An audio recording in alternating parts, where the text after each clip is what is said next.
ধুর, রোজ রবিবারে ওই একঘেয়ে মাংসের ঝোল আর কষা খেতে ভালো লাগে না। একই তো শিলিগুড়িতে কদিন ধরে ভালোই গরম পড়েছে। চলো তো আজকে মাংসের অন্য একটা কিছু রান্না করি। চারিদিকে সেই ভাইরাল শিলেবাটা মুরগির রেসিপি তো ছড়াছড়ি। চলো তবে আজকে সেই ভাইরাল শিলেবাটা মুরগিই বানাবো। প্রথমেই মাংসটা ভালো করে ধুয়ে তাতে হলুদ, লবণ, লঙ্কার গুঁড়ো, গোলমরিচের গুঁড়ো, জিরে গুঁড়ো দিয়ে ভালোভাবে মেখে নেব। এবার দেব অল্প সরষের তেল, আবারও মেখে কিছুক্ষণের জন্য রেখে দেব। এবার এদিকে নিয়েছি কাঁচা লঙ্কা কুচি, টমেটো কুচি, পেঁয়াজ কুচি আর বেশ কিছুটা রসুন। এবার কড়াইতে সরষের তেল গরম হলে কিছুটা শুকনো লঙ্কা ভেজে তুলে নেব। এখানে আমি বেশ অনেকটাই শুকনো লঙ্কা নিয়ে নিয়েছি, কারণ এই রকম রেসিপিতে শুকনো লঙ্কার পরিমাণটা বেশি হলে খেতে দারুণ লাগে। এবার ওই তেলে কুচানো পেঁয়াজটাও ভালো মতো লাল করে ভেজে তুলে নিচ্ছি। এরপর রসুনগুলো ভালো মতো লাল লাল করে ভেজে নেব, যাতে কাঁচা রসুনের গন্ধটা না থাকে।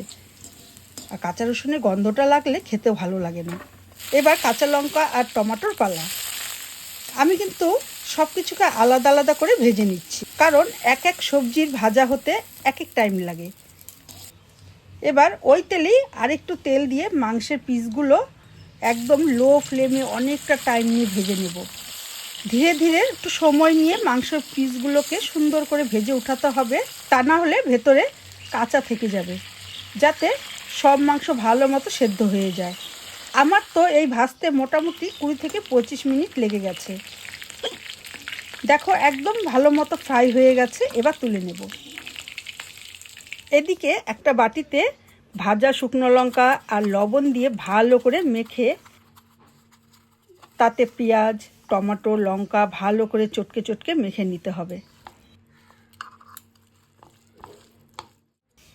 এখন শিলপাটার পালা। শিলপাটাটা পেতে নিই।